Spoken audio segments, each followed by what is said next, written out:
Η φυλακή της Κέρκυρας είναι μια από τις πιο ιστορικές φυλακές στη χώρα. Αποτελεί κτίριο του 19ου αιώνα από τη Βρετανική Αποικιοκρατική εποχή 1815 έως 1864. Παρόλο που οι νέες φυλακές κατασκευάζονται διαφορετικά πλέον, η αρχιτεκτονική δομή της φυλακής της Κέρκυρας είναι παλαιού τύπου και αυτό καθιστά την ανάγκη για ιατρικές παρεμβάσεις ακόμα πιο επιτακτική.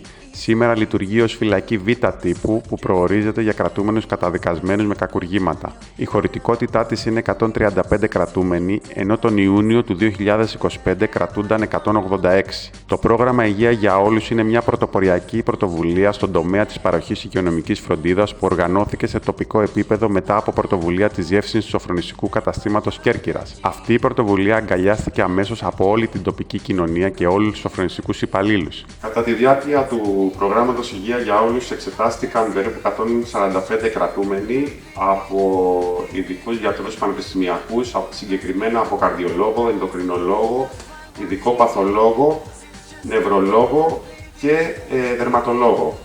Αξίζει να σημειωθεί ότι αυτές οι ιατρικές παρεμβάσεις έγιναν σε όλους τους κρατούμενους ανεξάρτητα αν είχαν ασφαλιστική κάλυψη ή όχι. Η επιτυχία της δράσης παγίωσε ένα μόνιμο δεσμό ανάμεσα στη φυλακή Κέρκυρας και στις τοπικές αρχές, τις επιχειρήσεις και τους κοινωνικούς φορείς. Κατόπιν της δράσης αυτής, 1. Δεχτήκαμε σαν δωρεά μια πλήρη οδοντιατρική μονάδα από ιδιώτη οδοντίατρο. 2. Ξεκινήσαμε συνεργασία με το Κοινωνικό Φαρμακείο του Δήμου Κεντρικής Κέρκυρας. 3. Η Γενική Γραμματεία Αντεγκληματικής Πολιτικής ενέταξε στο στρατηγικό σχέδιο δράσης 2025-2030 το πρόγραμμα Υγεία για Όλους και 4. Το 2026 καθιερώθηκε συνεργασία με τον Ιατρικό Σύλλογο Κέρκυρας παρέχοντας ιατρική παρέμβαση όταν του ζητηθεί. Αυτή η σχέση που έχει αναπτυχθεί εγγυάται επαναληψιμότητα τέτοιων ιατρικών δράσεων σε τακτά διαστήματα, εγκαθιδρύοντας ένα βιώσιμο σχέδιο για να ακολουθηθεί από όλα τα σοφρονιστικά καταστήματα. Το πιο σημαντικό αποτέλεσμα της προσπάθειας αυτής είναι η φιλοξενία του προγράμματος